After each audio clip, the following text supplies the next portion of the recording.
Türkmen sporcu Medine Recebayeva.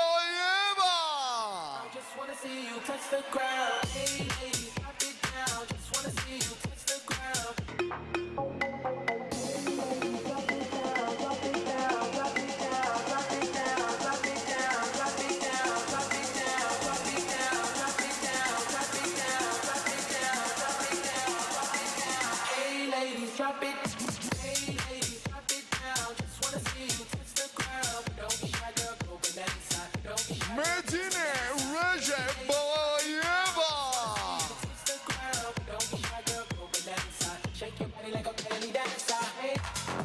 Evet değerli spor severler, Phoenix Fight Night şampiyonluk organizasyon kemeri acaba kime gidecek öğrenmek için önce mavi köşeye gelelim.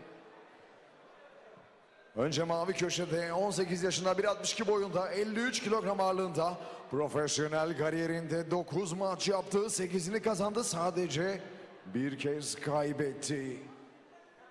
Erhan Ölüç'le geldi bu akşam ringe Türkmenistanlı sporcu Dudullu Kickbox Akademi'den Medine Recebayeva.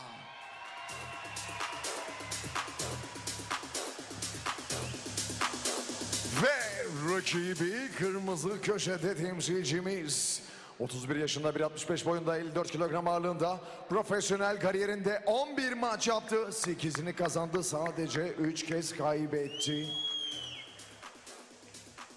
Antrenörlüğünü ve menajerliğini Ümit Yılmaz yapıyor. Ona teacher diyorlar, öğretmen Fatma Hanım Gökçe. Ve izleyeceğiniz mücadeleyi hakemlerimizden Sayın Sonay Kayıkçı yönetiyor.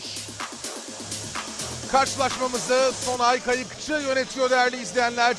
Medine Recebayeva ve Fatma Hanım Gökçe harika bir maçta karşı karşıya gelecekler ve bu maçı anlatırken yanımda da harika bir konuğum olacak. Namı diğer şampiyon milli takım antrenörlerimizden Ecvet Sırma bizlerle birlikte. Ecvet hocam hoş geldiniz. Hoş bulduk. İyi akşamlar herkese. Çok güzel bir maç şu anda bizleri bekliyor. Neler söyleyeceksiniz? Evet, iki sporcuyu da tanıyorum. Hocaları da tanıyorum. Hocalar 30 senelik arkadaşım ikisi de. Sporcuları da tanıyorum. Onlarla hem sparring yaptık hem lapa çalıştırdık. Yani güzel maç olacak. Gerçekten harika bir maç. Evet, yani kadınlarımızın öyle. Harika bir maçı. Yani bu maçın bir de kemer için olduğunu da hatırlatmak gerekiyor tabii ki. Hakikaten çok üst düzey, çok keyifli bir maç karşımızda olacak. 52 kilogramda. Hem Medine Recebayeva hem de Fatma Hanım Gökçe zaten bizler için de tanıdık sporcular. Tabii birebir sparring yapmadık, lapa tutmadık ama çok fazla maçını izledim, anlattım ben de ikisinin de. Hakikaten çok kaliteli iki isim. Harika bir maç. Bakalım neler olacak, bakalım kim kazanacak. Şu anda Vaykuru'nun sonlarındayız değerli izleyenler. Evet. Muay Thai Haykuru. İşte Fatma Hanım Gökçe ekranlarımıza geliyor. Kendisi bir öğretmen aynı zamanda. Zaten sevgili Tarık Sayın da söyledi. 11 maçta 8 galibiyetle birlikte buraya geldi. Medine Recebayeva 9 maçta 8 galibiyetle şu anda ringe çıkıyor. Ümit Yılmaz köşesinde Fatma Hanım Gökçe'nin son talimatlarını veriyor. Sporcumuz da burada.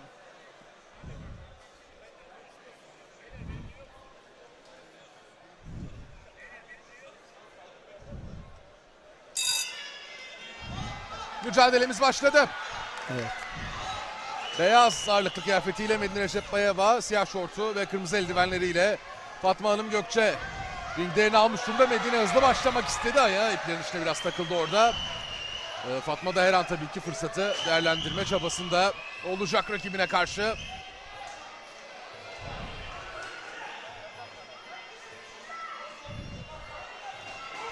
Medine Recebayeva hızlı başlama çabasında iyice pres yaptı. Fatma kendini oradan çıkarmak istiyor. Çıkarmayı da şimdilik başardı. İlk saniyelerde Medine Recebayeva hızlı başlamış durumda ama tabii 3 roundluk uzun bir maç bizleri bekliyor. Öyle ilk saniyelerde aynen, ne yaptığınız çok 3 önemli round değil. Maç 3 round. Fatma da bunu çok iyi bilen, çok tecrübeli bir sporcu. Middle kick etkili geldi. Medine bastırıyor. Fatma oradan kontraya çıktı. Köşesi isabetsiz ama bir middle kick bulmayı başardı sonunda. Bir sağ sol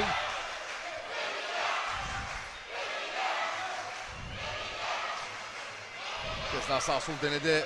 Fatma Hanım Gökçe dönerek tekme yapmak istedi ama Medine Recepbayeva dengesini bozuyor Fatma'nın.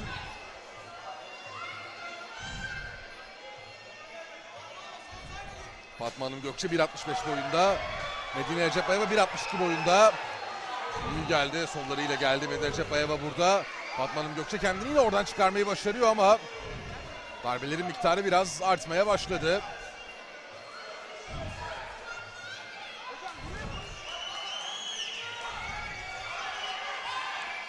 Evet, kaşı açıldı Fatma'nın.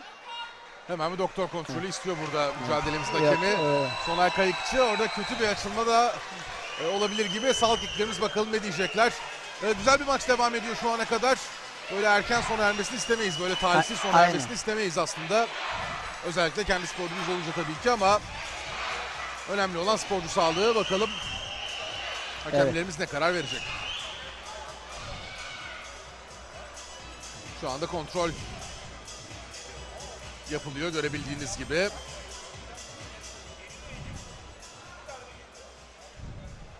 Sağ kaşında bir açılma var. Fatma Hanım Gökçe'nin maçın devamını zora sokabilecek bölgelerden bir tanesi tabii ki hocam. daha, Kaçtaki açılma. daha maçın başındayız. Çünkü birinci bir round olduğu için 3 round. 3 round kan durur mu durmaz mı açıldı. İnşallah devam eder. Güzel maç. Çünkü gerçekten çok güzel bir maç. Kesinlikle öyle. Ama birinci planda her zaman Sağlık. sporcu sağlığı var. Her zaman sporcu sağlığı var.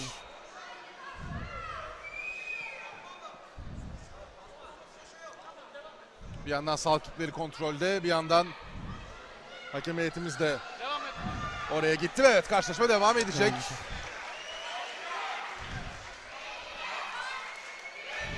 Süper Lig ve profesyonel faaliyetler Hakem Kurulu Başkanımız Kahir Aslan da hemen oradaydı zaten. Maçın devam edeceğini o da iletti ve kaldığımız yerden devam ediyoruz karşılaşmaya. Şimdi tabii hocam Medine Recepbayeva biraz o açılan kaşı da hedef almaya başlayacak. Evet. Oranın tekrar kanaması için Fatma'nın da özellikle dikkatli olması gerekiyor. Belki o da hızlıca buradan nakavta kendisi gitmek isteyecek tabii ki. Fatma tecrübeni kullanacak. Yaş olarak üstün, bir de daha çok maç yaptığı için bakalım. Yani daha önce böyle anlar tabii başına gelmiş bir isim Fatma Hanım Gökçe. Böyle durumlarda ne yapacağı konusunda tecrübesi var. Yürütük, sert ve isabetli. Şimdi hocam tabii kaşınız açıldığı zaman bir yandan rakibinizin oraya gideceğini biliyorsunuz. Oraya belki daha fazla savunmak, elinizi biraz daha kaldırmak istiyorsunuz eldiveninizi. Bir de özgüven oluyor. Daha özgüven olunca daha gerçekten daha iyi saldırıyor. Aynen öyle yani bu sporda özgüven hakikaten çok kritik. Medine Recepbayeva bir sağ kroşe buldu. Yine üstüne gitti Fatma'nın. Oradan bir kan akış tekrar başlamış olabilir. Fatma da şöyle bir baktı. Fatma bir sağ kroşe savurdu, isabetsiz. Medine öne doğru geldi, bir sadrek aradı, bulamadı. Şimdi Fatma döndü ama izler çok etkili değil iki taraftan da kılınçta. Çıkarken bir dirsek aradı. Sonunda bir sadrek daha ve ilk roundun sonuna geliyoruz. Birinci round bitti. Zaten Medine'nin önde olduğu bir ilk round diyebiliriz herhalde. Bir tık böyle önde. Daha net vuruşlar. Bir de tabii ki o işte özgüven meselesinden dolayı birazcık sanki böyle rüzgar şu anda Medine Recepbayeva'nın arkasında gibi ama daha 2 roundumuz var. Önemli olan 3 round sonunda kimin önde olduğu her zaman. İşte ilk rounddan tekrar görüntüler de ekranlarımıza geliyor. Hocam nasıl değerlendireceksiniz ilk roundda olanları? İlk round gerçekten güzeldi. Kadınlarımız çok enerji, çok güzel maç yapıyorlar. Yani Türk kadınları gerçekten savaşçı yani. Çok hoşuma gitti. İnşallah 3 round güzel maç olur. Sakatlık olmadan güzel maç olur. Evet, maçın erken bir şekilde orada bir sakatlıkla bitme ihtimali birazcık tabii ki bizim de moralimizi bozdu ama ardından devam ediyoruz. O ihtimalden kurtulduk. Ben de 2 hafta önce maçtaydım. Maçtan çıktım. 27 saniyede nakavt ettim. Afgan sporcumu nakavt ettim. Geldik buraya. Evet hocam siz 40 küsur yaşındasınız diye biliyorum değil mi? Doğrudur. Şu hala 47'ye giriyorum. 47'ye giriyorsunuz. Ben de 46 diye hatırlıyordum. Evet, Maşallahınız var gerçekten. Teşekkürler. Benden daha genç duruyorsunuz zaten. Benden daha genç dövüştüğünüzde kesin ben dövüşmüyorum. İkinci rounda geçiyoruz. Evet. Hemen roundun başında şöyle bir kaşın silinmesini istedi Sonay Hoca. Ve kaldığımız yerden devam ediyoruz ikinci rounda. Hakik ardından sağı aradı. O kanayan noktayı da Of, bir diz. İstiyor tabii. Çok güzel diz geldi. Medine Evet. şimdi bir kez daha Süpermen yumruğu sağı denedi. Süper penç. Medine Recepbayeva pres yapıyor. Fatma şimdi kılıncı almak istedi ama oradan dizi çıkartan yine Medine Recepbayeva oldu. Ayrılırken de bir spinning back fist Evet. isabetli değil. Evet, Muay Thai'nin en güzel diz ve dirsek. Tabii ki yani bu sporu zaten diğer dövüş Evet. sporundan ayıran kısım da bu. O dizlerin, dirseklerin bolca kullanılması ve Muay kullanılmasına Thai'de, gerekmesi. Muay Thai'de ilk Türkiye şampiyonuyum. Öyle mi? Federasyonu kurulduğu zaman 2006. Hocam yaşınız ortaya çıkıyor demeyin öyle. Fatma bastırıyor. Evet. Şimdi Fatma- Medine burada omzunda bir problem var. Sol omzu çıktı gibi. Evet, evet. bir Medine omuz. Recepbayeva'nın.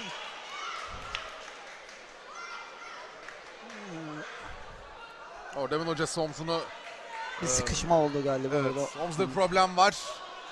Hemen doktor kontrolü geliyor. Ve omuz sakatlıklarında böyle çıkma gibi bir durum olduğunda özellikle omuzu takıp devam edebiliyorsunuz Evet, aslında evet. ama onun doğru şekilde yapılması tabii önemli. Sağlık ekiplerimiz hemen bu sefer burada Medine'yi kontrol için geldiler. Hocam vallahi bir sakatlık olmasın diye dua ederken aslında iki talihsiz an yaşandı ama Medine Maç değil devam burada. edecek. Evet. Zaten ciddi bir acı çekmedi, onu da gördük sadece. Ben de maçın omzu bitmesini kullanamıyordu. istemiyorum. Güzel maç. Çok güzel maç Yani gerçekten. hocaları da çok seviyorum. Ümit Hoca, Erhan Hoca gerçekten güzel hocalar yani. Güzel sporcular yetiştiriyor, milli sporcular yetiştiriyor. Kesinlikle Gerçekten. öyle. Ümit Hoca'nın zaten çok fazla sporcusu bu gece de dövüştü. Karşılaşma devam ediyor kaldığı yerden. Hakem araya girmişken bir sağı var.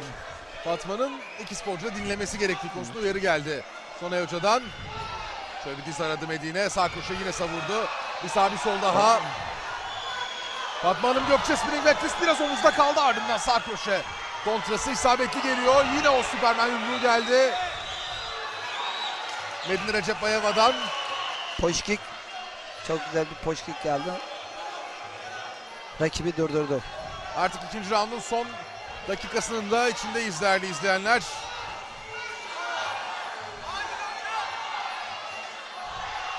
Bakalım Fatma mı yoksa Medine mi üstünlüğü elde edecek burada? Puşkiklerini kullanmaya devam ediyor Medine Recepbayeva.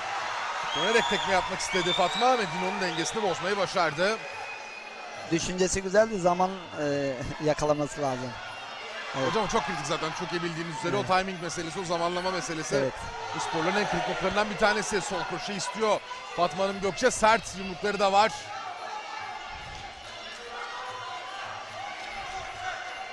Az önce yaşadığı minik sakatlığa rağmen Medine Recepbayeva Evet, gayet hiçbir şey yokmuş gibi devam ediyor bu Aynen, arada. aynen.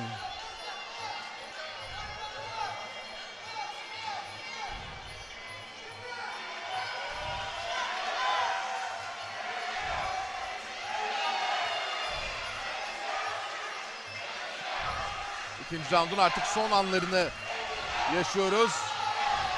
Fatma'dan güzel bir kombinasyon geldi ve ikinci roundun da sonuna geldik. Nefis bir maç izliyoruz Phoenix Fight Night'ta Fatma Hanım Gökçe ve Medine Recepbayeva arasında. Ve üçüncü rounda da geçeceğiz hocam bu karşılaşmada. Son roundda bıraktılar. Son roundda kozaları paylaşacaklar. Dediğim gibi son roundda ortaya çıkacak maç. Yani şu ana kadar da öyle yakın geçen bir maç olduğunu söylemek çok rahat bir şekilde mümkün. Bakalım nasıl devam edecek müsabaka.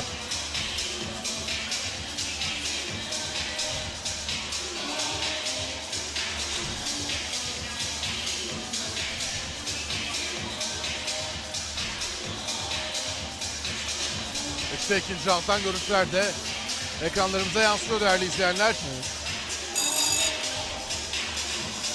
Poşik de bırakmadı burada gerçekten.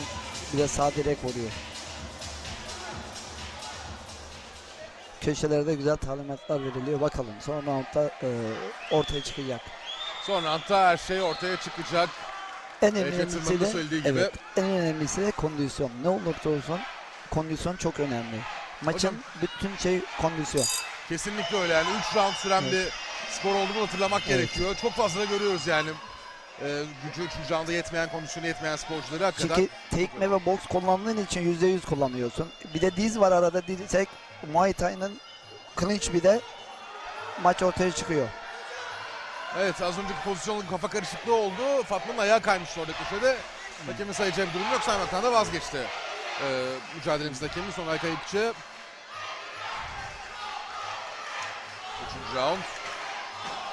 Medine bastırmaya çalışıyor. Yine daha fazla pres yapan taraf. Fatma oradan güzel bir kombinasyonla çıktı. Middle kick'le bitirdi. Fatma'nın bir kez daha yumrukları da çalıştı Medine'nin sağ direği isabetli.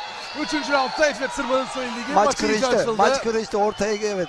Maç dönüyor yavaş yavaş. Ortaya güzel kırıştılar. Burada bir low kick sakta isabetli geldi Medine Recep Bayeva'dan.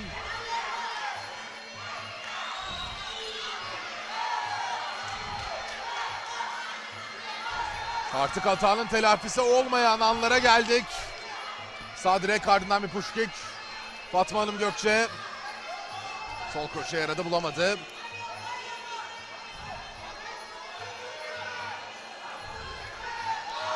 Bir kombinasyon daha Medine'den karşılık var. Evet. Middle kickler özellikle. Medikleri çok kullanıyor mideye. Karaciğeri çok iyi çalışıyorlar ama net vuramıyorlar. Vursa yatar. Hakikaten öyle. 1,5 dakika kaldı mücadelenin sona ermesine.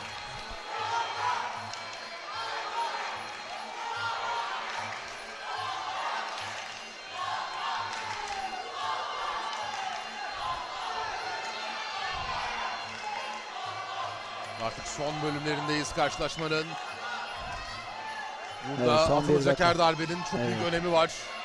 Bulunacak her isabetin çok büyük önemi var.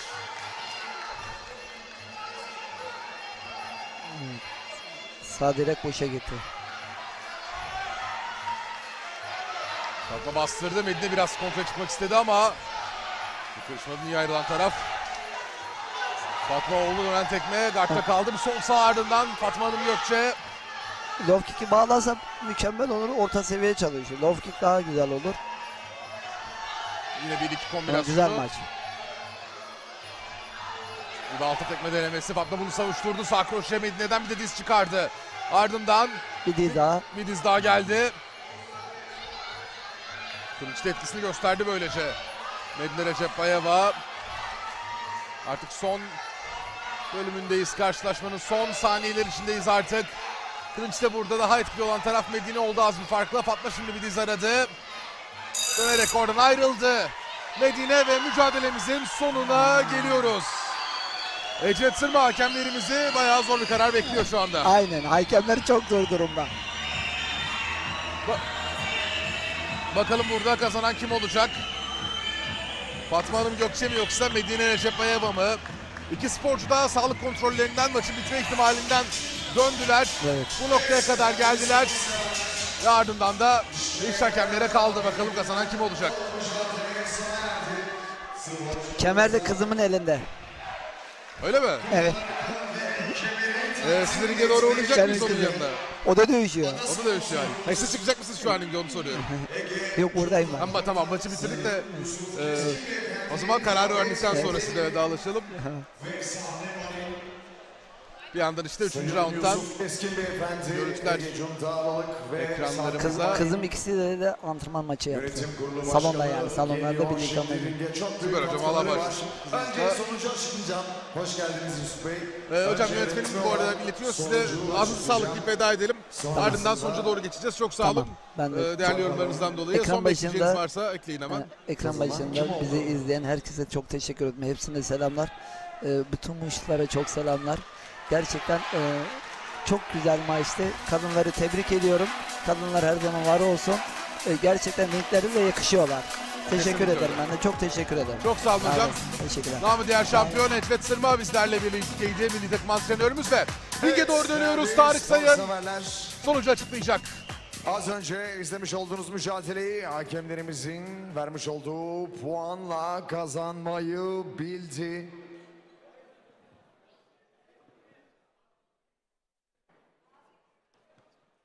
Mavi köşe Medine Recep Bayeva.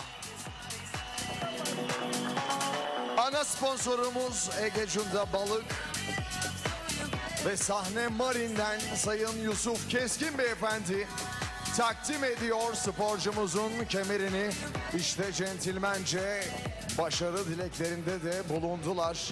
İşte Medine hak ettiği kemeri şu anda Yusuf Bey'den takdim alıyor.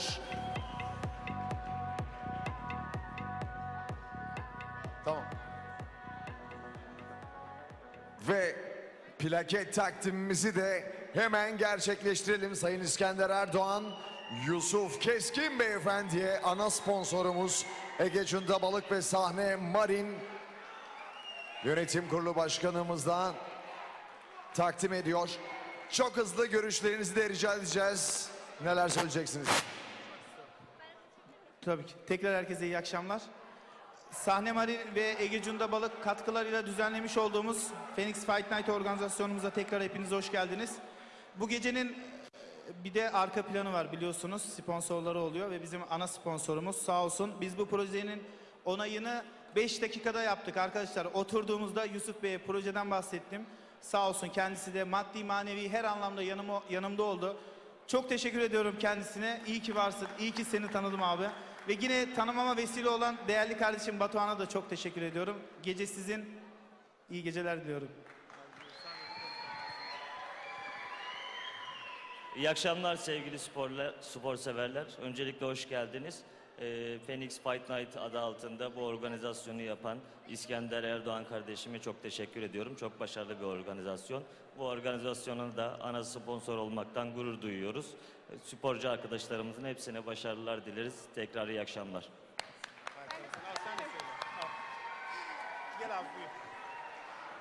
Herkese iyi akşamlar.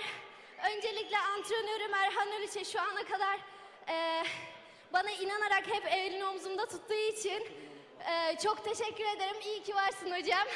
Ve rakibim Fatma Hanım Gökçe. O büyük bir şampiyon. Ona çok saygı duyuyorum. Çok seviyorum onu. İyi ki varsın abla. Bir de tüm destekçilerim, ailem, özellikle de canım babacığım. Umarım izleyebiliyorsundur. Bu kemer senin için, seni çok seviyorum.